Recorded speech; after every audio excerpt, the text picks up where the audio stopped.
Hey friends, imagine you're standing in your kitchen after a long day, craving a quick, solid dinner, and you're not sure if that new built-in griddle you've been eyeing will actually fit into your routine or just sit there gathering dust.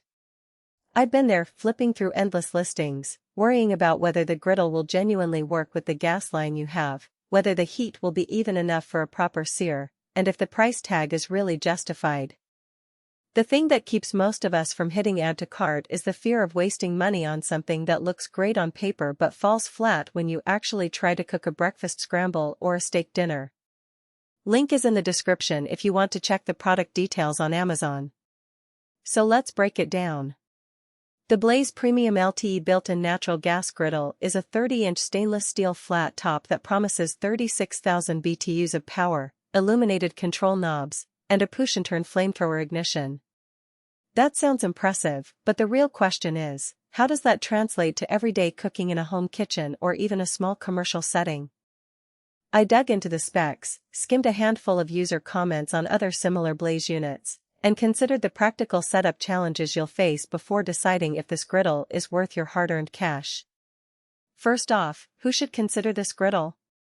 If you already have a natural gas line in your kitchen or a dedicated outdoor cooking area, and you love the idea of a permanent, high-heat cooking surface that can handle everything from pancakes to stir-fry to a solid steak, this unit could be a solid match.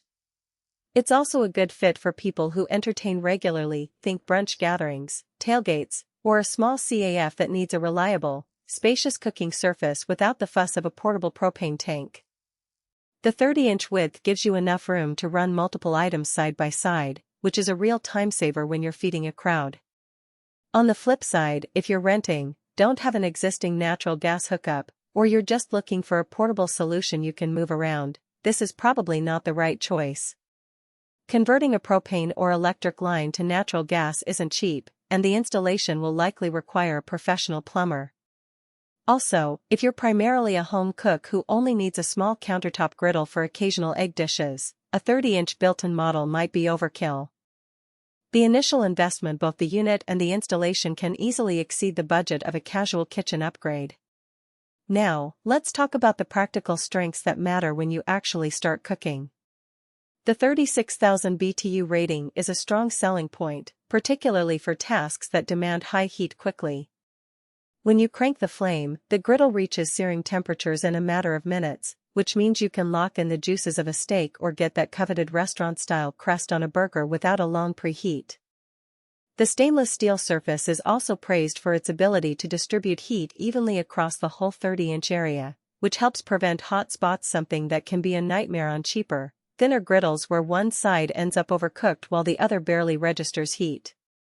Another feature that's more than just a flash, the illuminated control knobs.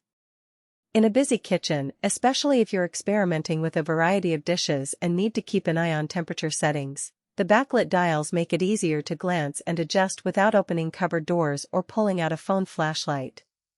The push-and-turn flamethrower ignition also eliminates the need for a separate lighter or match, giving you a neat, one-handed start. I've seen similar mechanisms on other models, and they generally hold up well for everyday use, no more fumbling with stuck igniters or having to replace batteries. But there are some hidden trade-offs that you should be aware of. Since the unit is built-in, you're committing to a fixed location in your kitchen. If you ever remodel or change the layout, moving or removing the griddle will be a larger project compared to a freestanding stovetop pan. Also, the stainless steel top, while great for heat distribution, can be prone to warping if it's subjected to sudden temperature changes like pouring a cold liquid onto a hot surface. You'll want to let the griddle cool down gradually before cleaning, or use a gentle hand when scrubbing, otherwise you risk subtle dents that can affect the evenness over time. Cleaning is another practical factor. The flat top design means you won't have the nooks and crannies that trap food on a traditional grill, but the large surface does require regular maintenance to prevent buildup. I recommend a simple routine. After cooking, let the griddle cool just enough to handle, then wipe it with a spatula to scrape off residue, followed by a spray of a mild degreaser and a soft cloth. This prevents the grease from seeping into the seams where it could cause rust later. Some users have noted that the stainless steel can develop a patina if you never season it, which isn't necessarily a downside it can give.